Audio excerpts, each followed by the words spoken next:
Épale Venezuela, muy buenas tardes queridos amigos, queridas amigas, bienvenidos como siempre en buena hora. Su servidor Mario Villegas listo para compartir con ustedes hasta las 3 de la tarde de este día, martes 13 de mayo. Martes 13, como dice un amigo mío, mientras más alemanes más franceses. Nuestro programa, una presentación del servicio geriátrico del doctor Argenis Portillo. Consulta previa cita por el teléfono 0414-309-0806, 0414-309-0806. Como todos los martes, amigos y amigas, tenemos nuestra sección Siempre Caracas, que a diferencia de lo que hacemos ordinariamente, vamos a extenderla a la hora de nuestro programa completa. O sea que nuestros queridos amigos Carlos Rodríguez y Ángel Cacique van a participar conmigo en este día desde este mismo momento, con un invitado especialísimo vinculado a Caracas, porque precisamente nuestra sección Siempre Caracas tiene justamente como centro de su accionar las preocupaciones, las inquietudes, los problemas, las soluciones de la vida caraqueña. Así que voy a darle la bienvenida a nuestros amigos Carlos Rodríguez y Ángel Cacique y a presentar de una vez a nuestro invitado, Jesús Chuo Torrealba, colega periodista, exsecretario ejecutivo de la Mesa de la Unidad Democrática, hoy candidato a la Asamblea Nacional, precisamente por Caracas. Bienvenido, Chuo.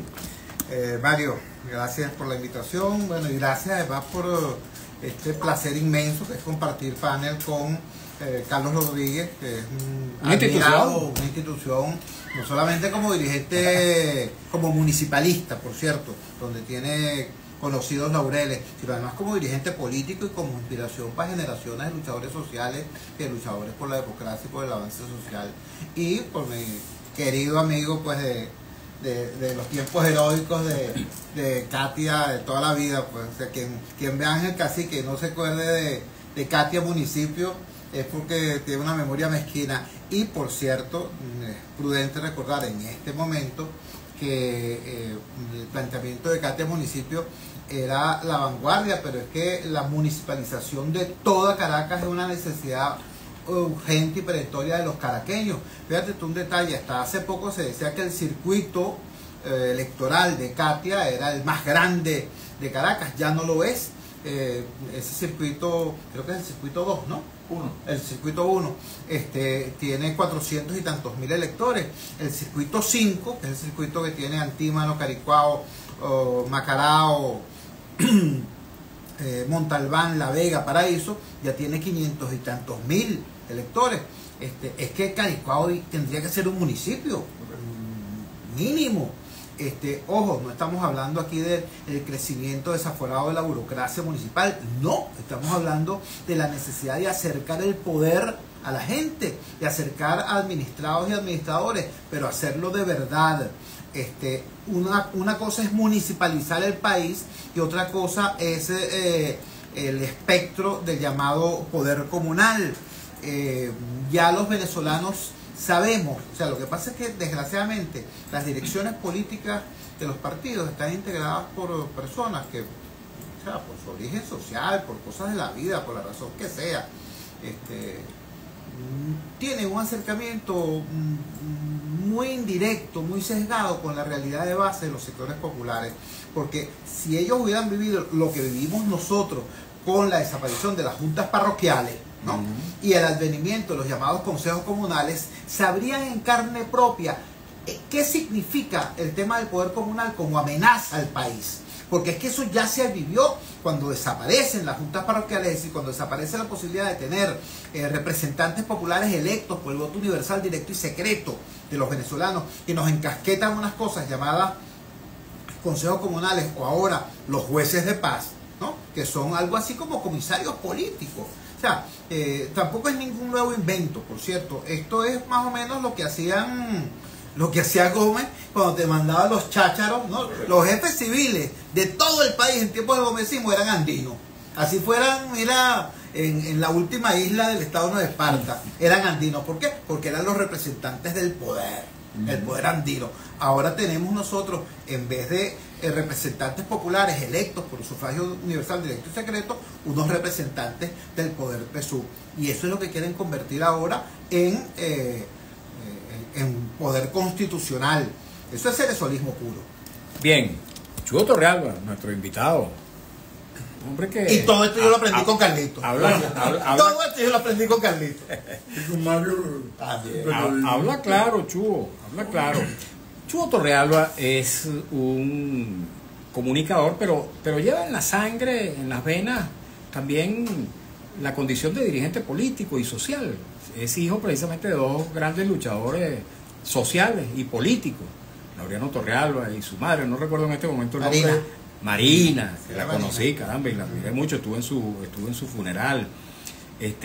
Bueno, y es una familia que también, al igual que la nuestra, ha dado muchas batallas por las reivindicaciones sociales y políticas y las libertades públicas en nuestro país. Chugo Torrealba, y es un dato que yo justamente quería corroborar con él hace algunos instantes antes de que iniciáramos la entrevista, es la primera vez que se postula a la Asamblea Nacional o a un cargo de elección popular. Fíjense este detalle.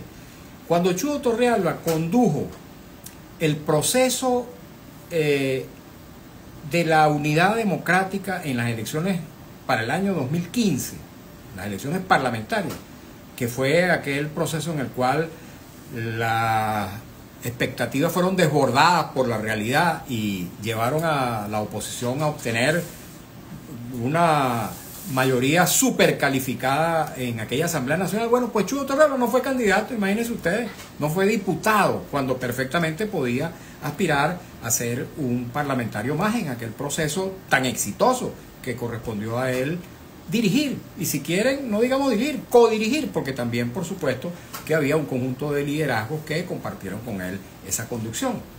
Me gustaría saber, Chugo, ¿por qué ahora sí? ¿Por qué ahora sí eres candidato? ¿Por qué en otros tiempos no te postulaste a otras posiciones importantes a las cuales habrías podido perfectamente aspirar por tu condición de dirigente político, social y también de comunicador popular? Respondo en público lo que muchas veces he explicado en privado. Es un tema de saber cuál es el espacio de uno, ¿no?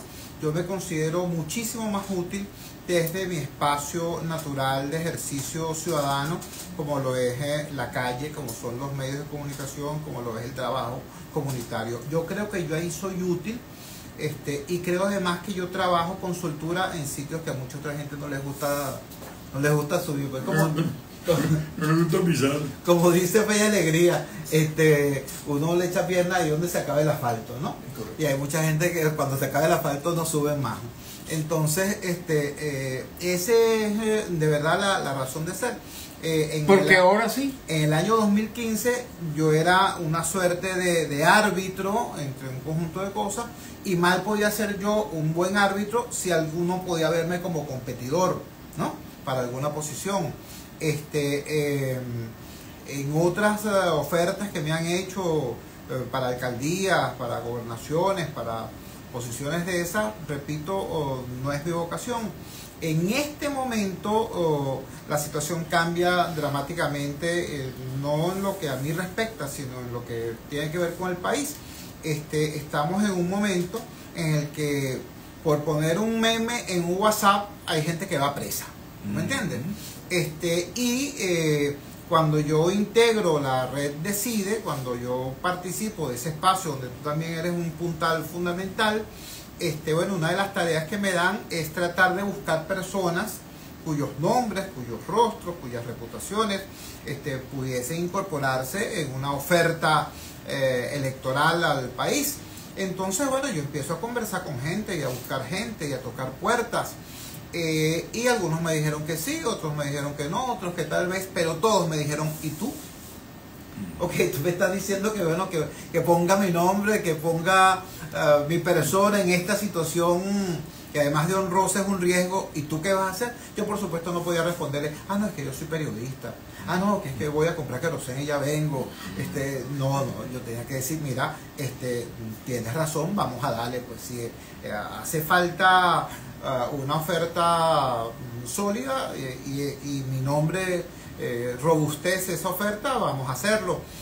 Sí puse una condición que es hacerlo en ese espacio donde yo puedo efectivamente aportar, donde yo tengo trabajo comunitario, donde yo tengo trabajo social, bueno, que es fundamentalmente Caracas. El radar de los barrios se ha extendido a varias partes del país, hemos tenido presencia en otros sitios, pero es cierto que donde tenemos mayor robustez es en Caracas.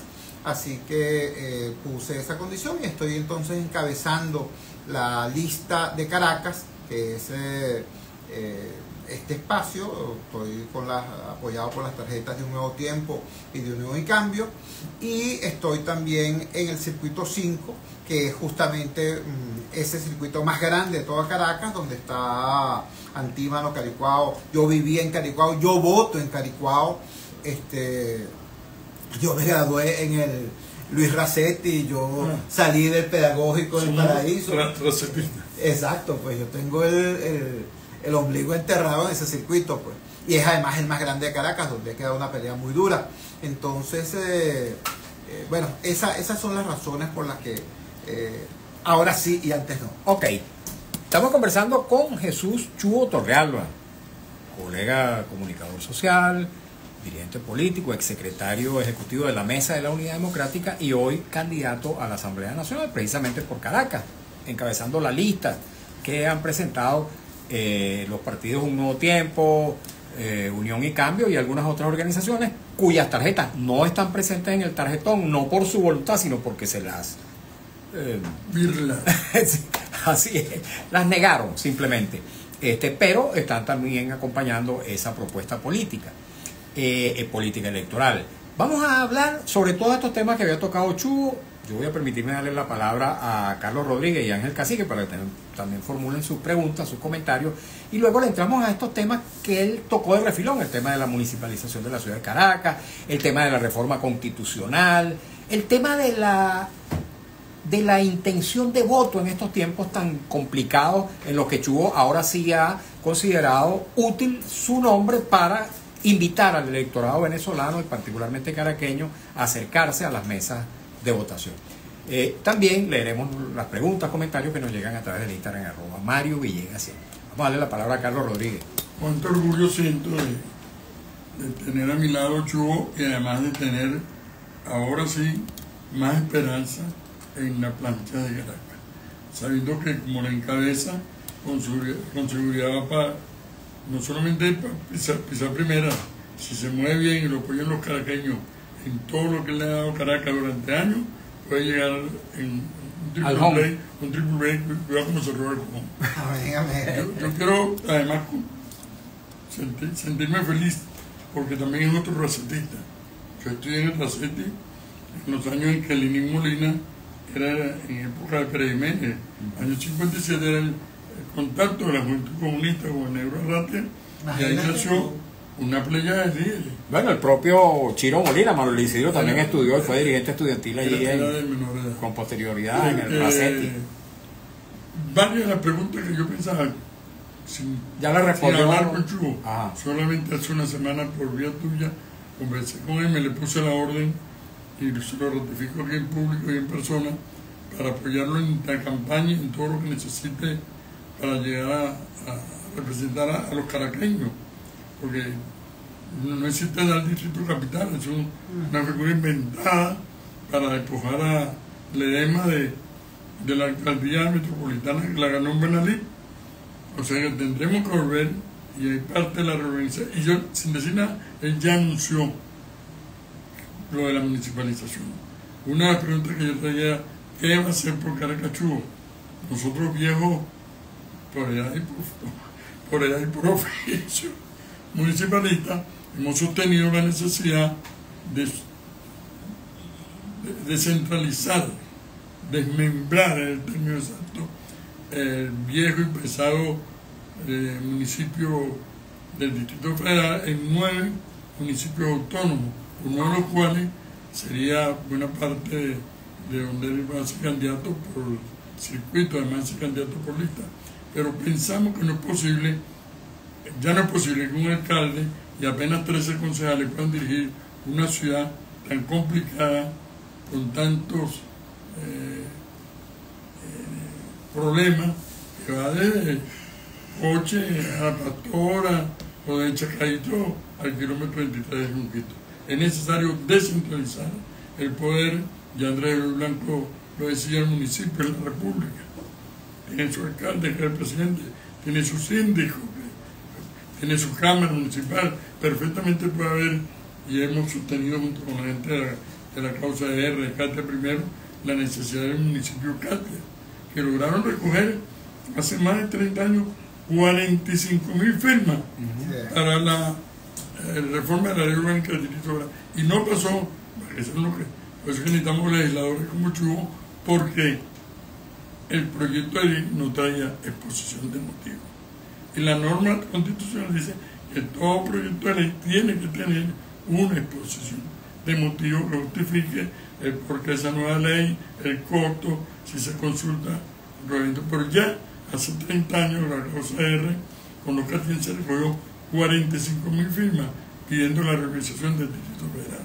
Así que bienvenido al espacio Siempre Caracas, bienvenido a Radio Rumbo junto con Mario, y vamos a echarle pillón estos días que quedan para que también salga de primero en la lista y pueda rotar en el circuito acá para que suba otro dirigente local y tengamos uno por lista y uno en ese circuito. Amén, amén.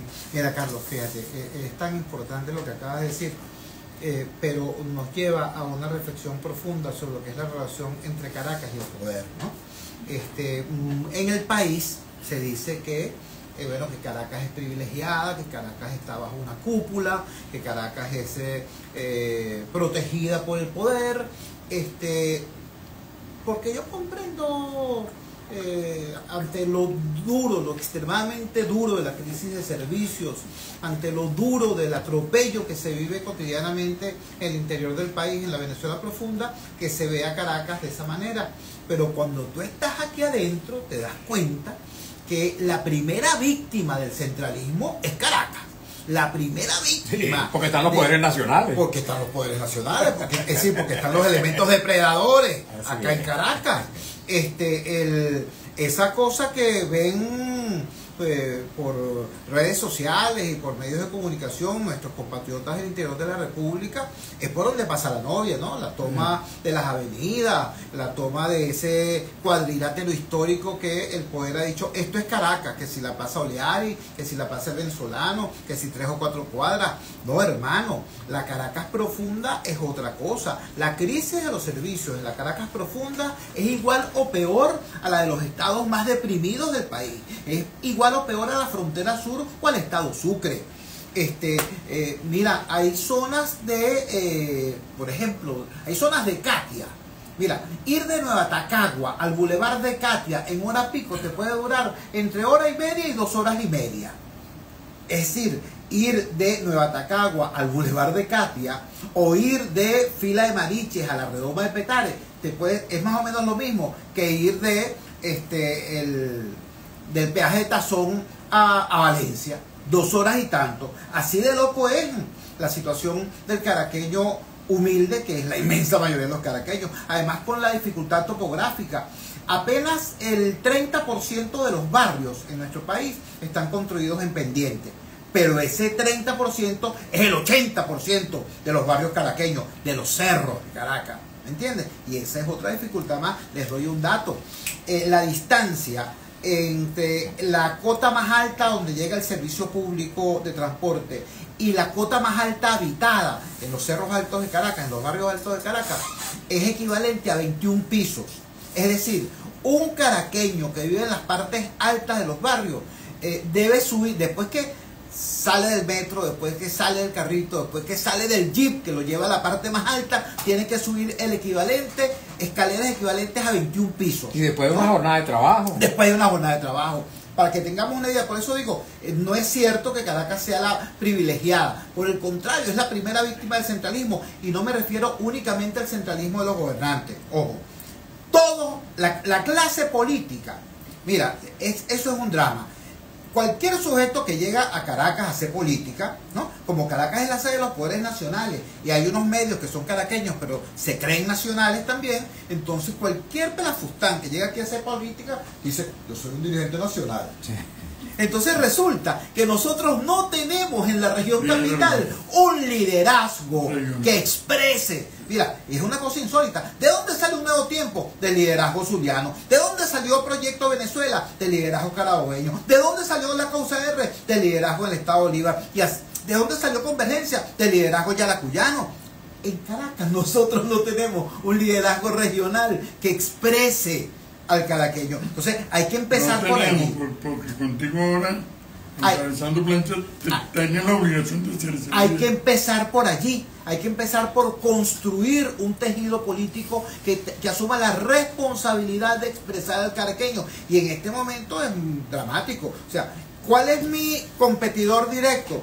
El señor Nicolás Maduro Guerra, que es el cabeza de lista del PSUV. O sea, una cosa tan patética, un señor que ni siquiera puede decir su apellido, pues. ¿Y quién es usted? Yo soy Nicolás Ernesto, dice el tipo. Yo soy Nicolás Ernesto, el que resuelve. Pero no puede decir su apellido porque sabe que decir su apellido es enajenarse el apoyo de todo aquel que le escuche.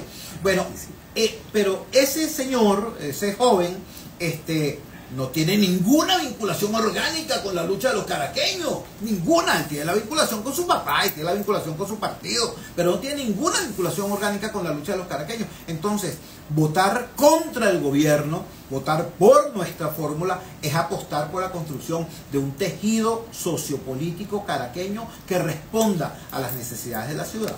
Ok, tenemos que hacer una pausa, queridos amigos, queridas amigas, en esta grata conversación con Jesús Chuo Torrealba y con mis queridos amigos también Carlos Rodríguez y Ángel Cacique, en el marco de esta sección extendida de Siempre Caracas, en nuestro programa En Buena Hora. Vamos a escuchar un avance del noticiero en la voz de Alex Márquez.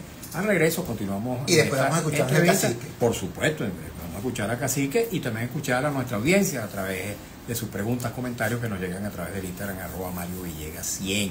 Así que no se vayan, amigos, continúen con nosotros, ya venimos.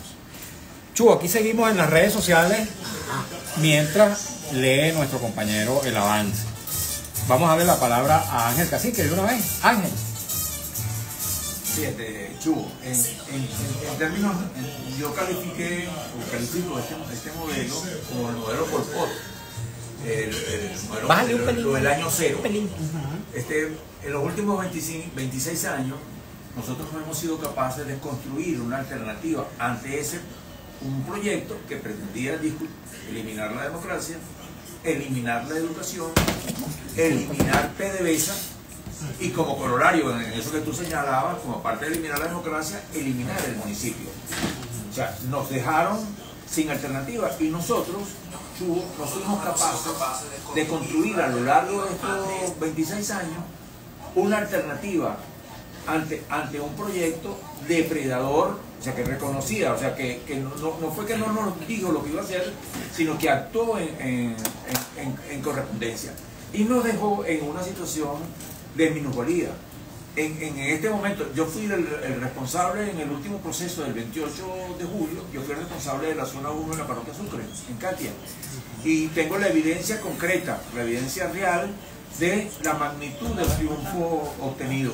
En aquel momento, digamos, yo reconozco que cometo un error.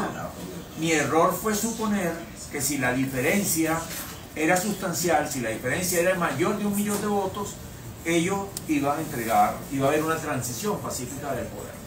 Entonces, eso en ese momento me dejó un sabor muy amargo. Sentí que parte del esfuerzo de todos estos años de lucha, eso que tú dices, que arrancó desde aquella cosa de Procatia, cuando comenzamos y reunimos las 45.000 firmas para hacer posible el municipio, en aquel momento había una gente que no quería la democracia. Yo digo y sostengo que la democracia en Venezuela comenzó en el año 89, cuando se abrió la posibilidad de que eligieran alcaldes y gobernadores. O sea, nosotros hemos tenido siempre un déficit democrático y en esta coyuntura, en este momento, siento que esas opciones, digamos, democracia, ese proceso de consolidación del proceso terminó el 1 de mayo. Ahorita acaba de terminar el 1 de mayo con el salaricidio. O sea, acabaron con el salario. En pocos días el salario mínimo es 0.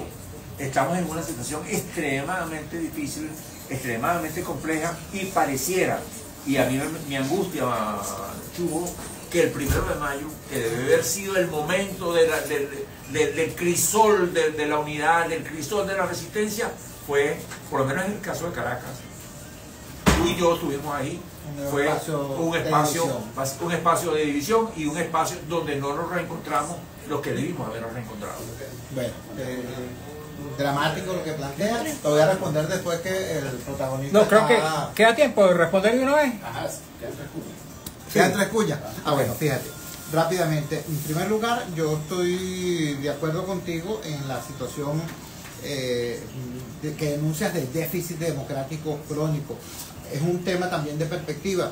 Yo diría que el proceso, la construcción de democracia, la vida en democracia es su construcción permanente. Correcto. Y siempre, en la medida de lo posible, lo deseable es que vayas de menos a más. O sea, siempre vamos a un proceso donde habrán cosas que celebrar y habrán cosas que superar, que lamentar.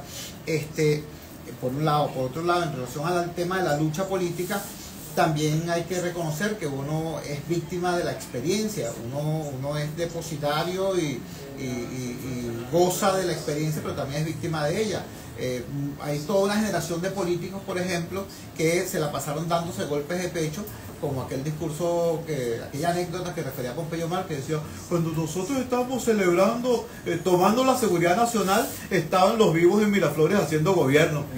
Por eso es que mucha gente que no debió estar ni de lejos cerca del Carbonazo, ¿no? Correcto. Cuando ocurre el tema del Carbonazo, en vez de estar por ahí manifestando, aplaudiendo tal y cual, salieron corriendo para allá a tomarse aquella foto horrenda, ¿no? Lo mismo pasó con esto que tú refieres. Hay mucha gente que pensaba que, bueno, si ganamos por poquito nos roban, si ganamos por mucho, no va a ser posible el despojo. Por esa razón se cometió un gravísimo error. Aquí hubo una operación perfecta para buscar las planillas, digitalizarlas, publicarlas, para mostrar el tamaño del triunfo y mostrar en consecuencia el posible tamaño del fraude. Pero aquí no hubo un plan para defender los resultados. Aquí el bravo pueblo de Caracas exigió respeto a los resultados y tuvimos un liderazgo que en ese momento lo que hizo fue hacer el vacío a la protesta espontánea popular.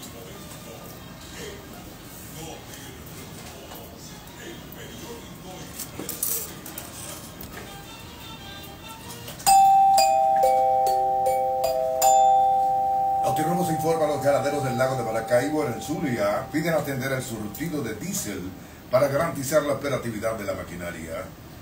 Notirumbos informa, China y los países miembros de la Comunidad de Estados Latinoamericanos y Caribeños adoptaron hoy, martes, una declaración conjunta tras su cuarta reunión ministerial celebrada hoy en Pekín, que enfatiza su apuesta mutua por el multilateralismo y traza un plan de acción con un centenar de proyectos para la cooperación durante el periodo 2025-27. Con servicios de agua en gotas y falta de alumbrado público, están los habitantes de la calle 13 de los Jardines del Valle. En el Valle, ni Hidrocapital ni Corpoelec atienden sus llamados. ¡Qué raro! Informó Notirumbos. 2:33 minutos, hora Rumbos, la emisora de Venezuela. Te faltó en la tarde hora Rumbo.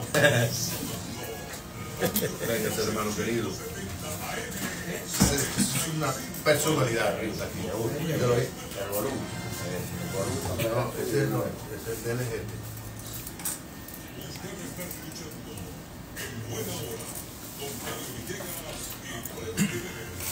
Por el gigante Rumbos 670 AM.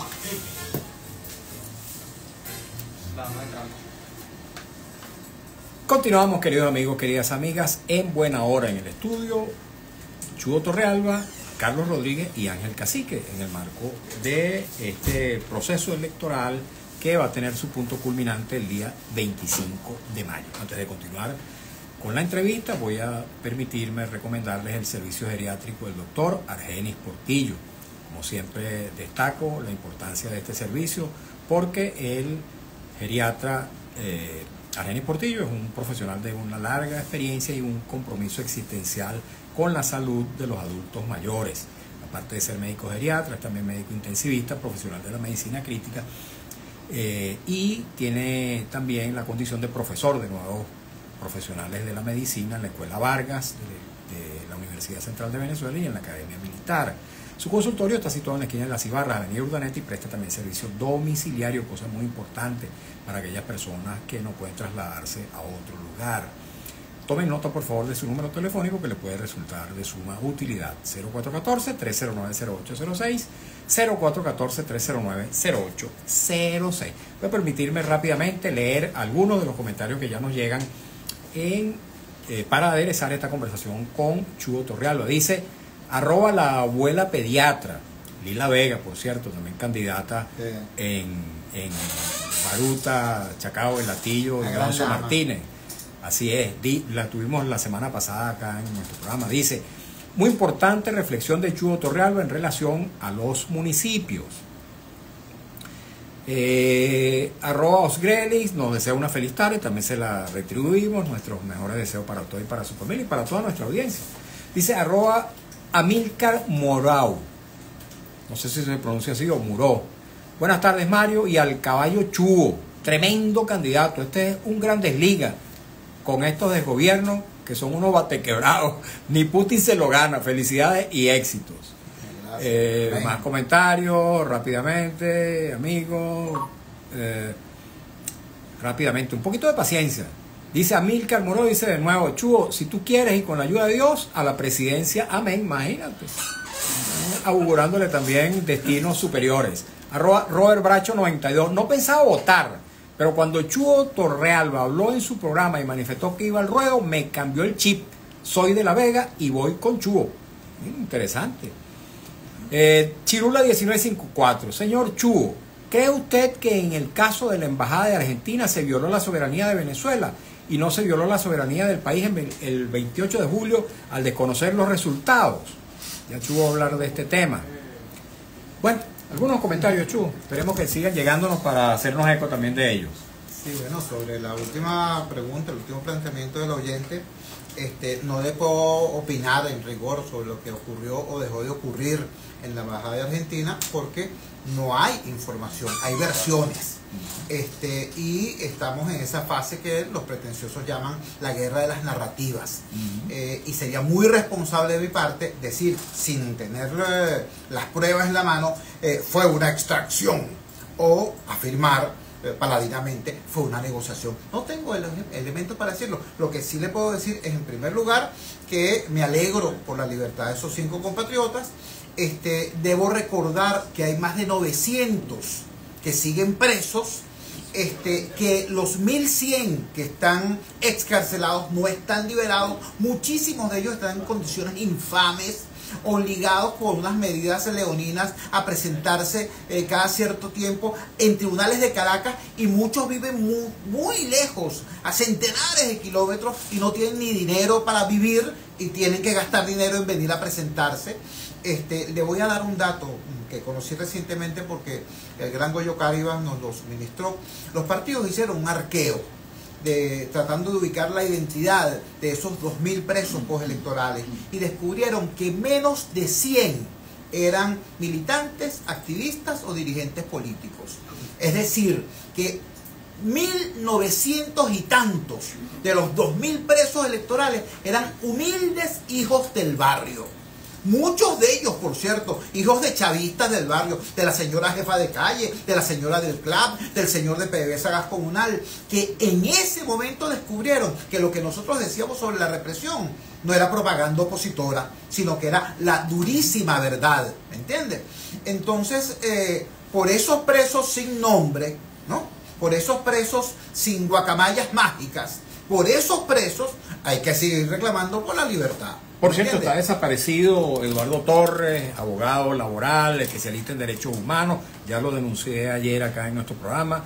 Increíble que un luchador social tan importante, un hombre entregado a la defensa de las libertades públicas, a las libertades ciudadanas en general, esté desaparecido, muy probablemente en una desaparición forzosa. Y hay que decírselo así al gobierno, señor Maduro, señor Diosdado, ustedes que se la pasan poniendo el grito en el cielo diciendo ¡qué horror! Trump está deteniendo sin llenar los extremos de ley a venezolanos, y los desaparecen, horrible, ¿verdad? Y los mandan, los deportan a El Salvador, y Bukele que hace lo mismo.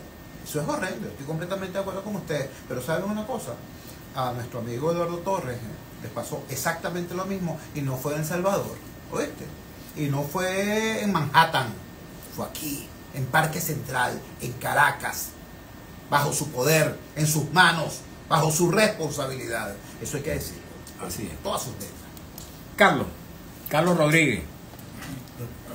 Acércate por favor al micrófono. Arrímalo hacia acá. Tenía cifras que te las voy a hacer llegar porque hemos venido trabajando. Hay 16 municipios de lo que llaman el área de Caracas regional, el área metropolitana de Caracas, o sea, parte de Miranda. Región capital. Y lo que sería para el pasado el valle de los Toromainas, que va desde abajo, los valles del Tuy, hasta los valles de Guarina, Guatire. De esos 18 municipios que hay allí, hay 16 que tienen menos población que la parroquia Soca. Y algunos municipios importantes que tienen en su seno, en el caso de Guaycaipuro, varias parroquias, o el caso de Baruta. O sea, hay un déficit que hay con Caracas, un crimen en el caso particular de Katia, 23 de enero, que fue una zona, 23 de enero nace de una subdivisión de Caracas que formaba parte de la vieja parroquia de la Pastora en la Colonia, que sea superior a la de 14 de los 16 municipios que nos rodean y superior en población a la de 40 estados.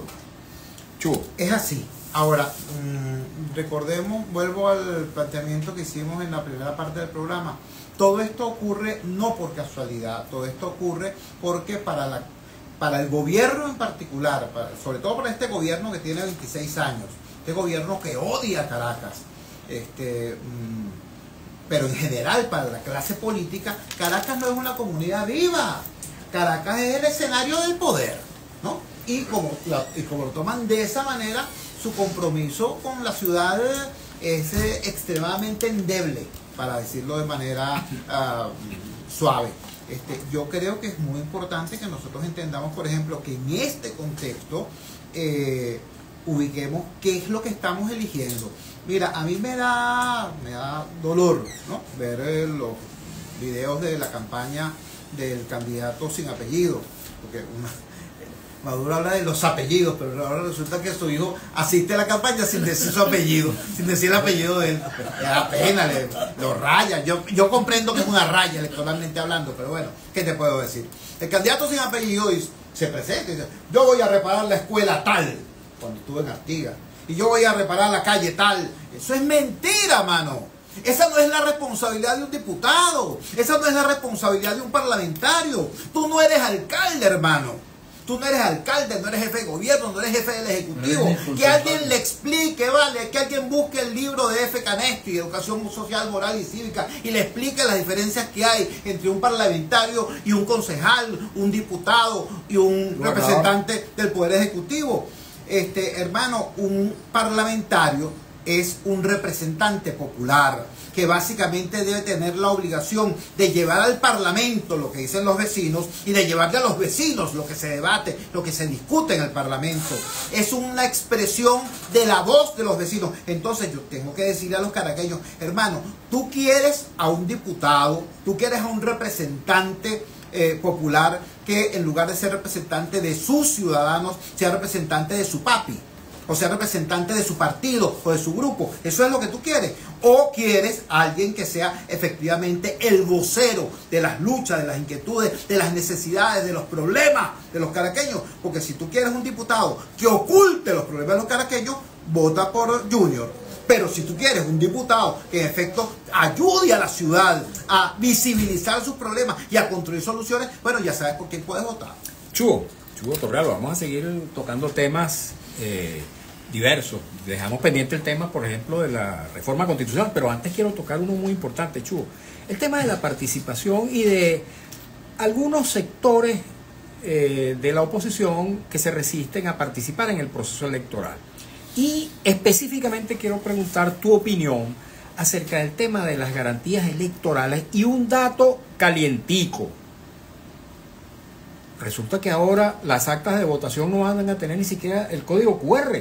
Parece que en el simulacro en el que participó un pequeño grupo de venezolanos el domingo pasado, las actas no tenían el código QR. No va a haber código QR en las actas, no va a haber cómo demostrar que efectivamente los votos que el gobierno presente como resultado, el CNE como resultado, no se compadece con el que están en las máquinas y en las cajas de votación. Pero lo que estás haciendo como Conjunto ahí de... un combo. Así es, un combito porque está vinculado todo eso. Claro.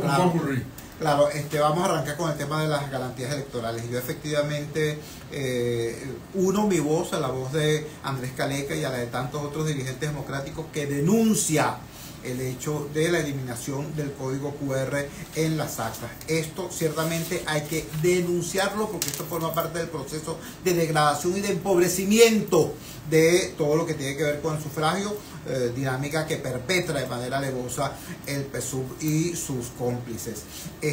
Sí hay que decir también, con todos los hierros, que no siempre hemos tenido código QR. Eso se empezó a aplicar en las elecciones regionales del año 2021 y luego, por supuesto, en la inmensa victoria que obtuvimos en el 28 de julio del 2024. Pero de que es positivo, es positivo. Absolutamente positivo. Debo recordar también que eso se produce gracias al trabajo de Roberto Picón y de Enrique Márquez en el Consejo Nacional Electoral, y debo recordar cómo fueron prácticamente crucificados Roberto y Enrique por los radicales, que cuando ellos asumieron pues la responsabilidad de ser miembros del CNE y lograron cosas como esas, como el código QR, de todas maneras, se les descalificó. Ahora bien, la ausencia del código QR no evita, no impide que nosotros hagamos la verificación de las actas. Lo que hace es dificultar. Antes, para ser absolutamente sincero, ni siquiera tenías que tener el acta física en la mano. Con tomarle una foto al código QR tenías. ¿Me entiendes? Eso es lo que viabilizaba y facilitaba todo. Digo, para ser sincero, porque hay gente después que dice, porque hicimos una operación galáctica y logramos de esta manera el 85% de las actas. No, vale, muchas veces no fue así. Muchas veces lo que se logró fue apenas sacarle una foto al código con el teléfono, el código QR, y eso nos bastó.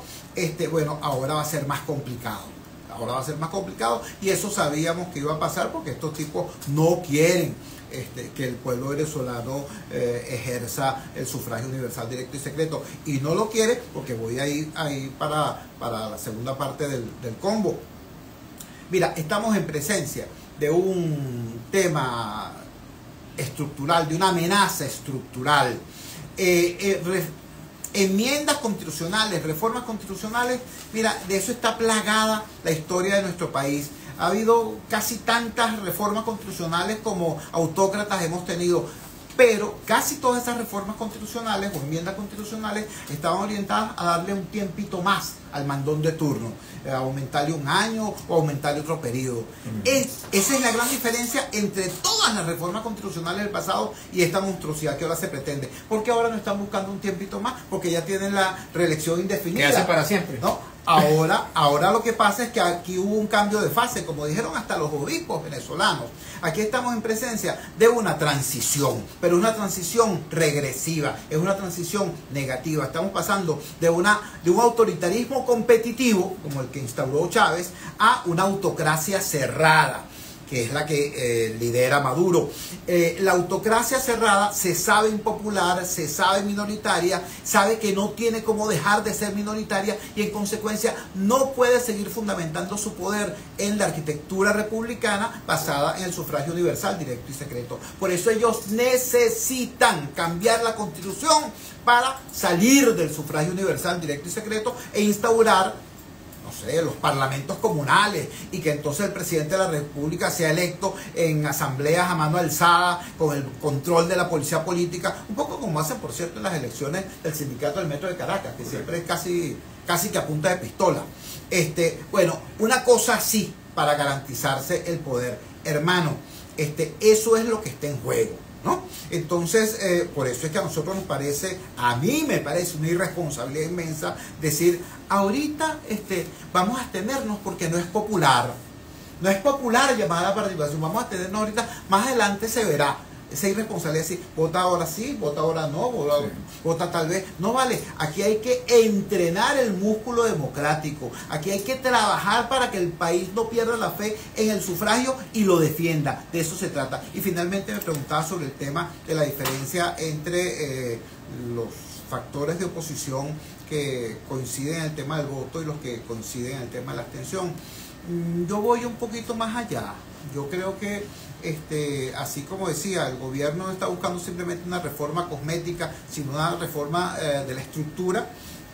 Creo que en el tema de la oposición o de las oposiciones, no solamente hay una diferencia metodológica en relación al tema del voto. No, yo creo que hay que ser sincero. Aquí hay gente, hay otro tipo de diferencia. Hay gente que se siente muy cómoda con el liderazgo caudillesco. Hay gente que se siente muy cómoda diciendo, yo hago lo que diga el jefe o lo que diga la jefa. Ah, bueno y santo, pana. Así hace el madurismo. Pero si a ustedes les gusta así, estupendo. Mucho respeto con eso. Como tú bien dijiste, en el 2015 yo no era el jefe de la oposición. Yo coordinaba una dirección colectiva que tenía una estrategia común y tenía una vocería concertada. Porque así es como actuamos los demócratas. ¿Me entiendes? Entonces hay gente que se siente muy cómoda con el liderazgo caudillesco. Hay gente que se siente muy cómoda siendo expresión en Venezuela de un gobierno tan bárbaro como el de Trump, y que se siente muy cómoda resignando en manos de la administración Trump la dirección política del conflicto venezolano.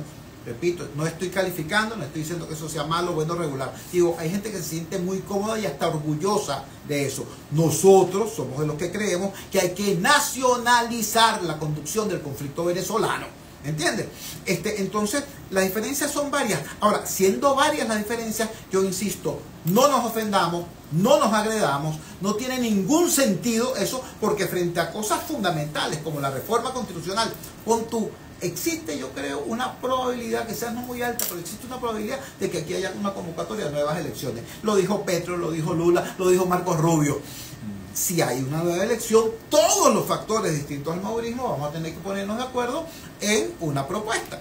Yo creo que hay que mantener bajita las talanqueras. Sí. Oye, desgraciadamente se nos ha acabado el tiempo, nos quedan un par de minuticos, rapidito. Yo voy a leer 2 o 3 cositas más que nos han llegado y una preguntita final corta que va a hacer Ángel Cacique. Dice Edgar Romero Márquez, buenas tardes, felicitaciones por su excelente programa. Amigo Chugo, ¿qué ha pasado con su programa en las noches? Gracias. Guardabosque, así, les voy a recomendar que se retiren, ya que en el simulacro volvieron a salir los 5 millones de militantes del comisario Tuntún, y mientras eso ocurre, lo más seguro que salgan a votar el 25. Trina Julieta Ponce, buenas tardes. Chugo, contigo voy, a pesar de que no iba a votar, ahora sí va a votar. Nelson siempre 52, el tema de los pensionados.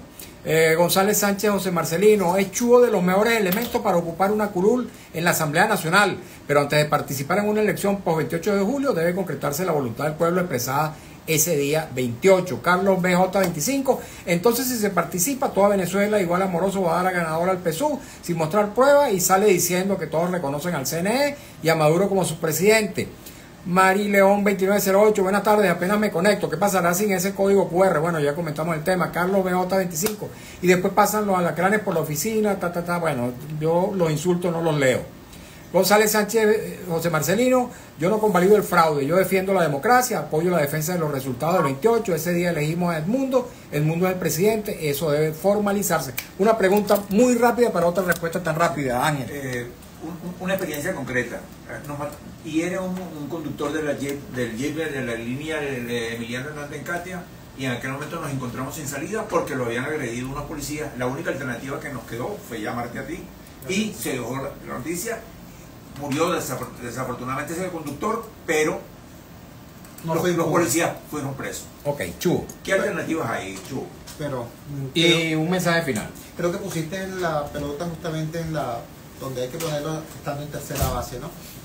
¿Qué es un parlamentario? Un parlamentario es la voz de la ciudadanía. Es decir, si alguien que nos está escuchando quiere que la voz de Chugo Torrealba le siga sirviendo, ya no desde la radio, ya no desde el radar de los barrios, sino desde el Parlamento, ya saben exactamente lo que tienen que hacer. Yo creo que esa es la posibilidad. Pusiste un ejemplo extremadamente doloroso, pero cierto. Mi mensaje final es de confianza. Mire, nosotros no podemos hablar desde la víctima. Nosotros venimos de administrar una victoria inmensa, inmensa, y tenemos la responsabilidad de ejercer con serenidad y con autoridad esa victoria. Que no nos vuelva a ocurrir los del 2015. ¿Qué pasó el 2015? Bueno, que tuvimos también una victoria inmensa de una mayoría que era plural, mal administrada, que era diversa. Y entonces unas direcciones políticas dijeron, bueno, el mandado está hecho, aquí lo que hay que hacer es caernos a golpe entre nosotros para ver quién va a ser, a quién le va a caer en las manos del poder, así que listo. Bueno, y se puso la torta que se puso, no solamente en el año 16, en el 17, en el 18, en el 19, ¿ves? Hasta que llegamos a esta situación de precariedad. Hoy tenemos una nueva situación de victoria, una victoria inmensa. Entonces hay gente que dice que la mayoría la vamos a congelar, la vamos a meter en el freezer, ¿no? Hasta que, y vamos a aguantar la respiración hasta que nos reconozcan el triunfo del 28. Nosotros somos los que creemos que la mayoría se ejerce, caballero, y se ejerce con la gente y se ejerce con el voto. ¿Para qué? Precisamente para reivindicar la victoria del 28 de julio, que fue una victoria del voto, fue una victoria del sufragio, sobre todo del voto castigo. Eso es lo que hay que entender y eso es lo que hay que reivindicar. Así que invitamos a todo el mundo el 25 de mayo a votar y a votar contra el gobierno, contra el Junior. Agradecido, Chugo Torrealba, nuestro invitado el día de hoy en nuestro programa En Buena Hora y también de nuestra sección especial de los martes, Siempre Caracas. Trabajamos para ustedes con mucho cariño, como siempre, en la dirección de Radio Rumbos, Elsa Siciliano, en la jefatura de prensa Luis Alberto Albornoz, en los controles Emil Lara, la lectura de las informaciones Alex Márquez, en las redes sociales de Radio Rumbos Marcos Rivera, frente a los micrófonos su servidor Mario Villegas con B de Venezuela. Nuestro programa es una presentación del servicio geriátrico del doctor Argenis Portillo. Consulta previa cita por el teléfono 0414-309-0806, 0414-309-0806. Tengan todos y todos muy buenas tardes.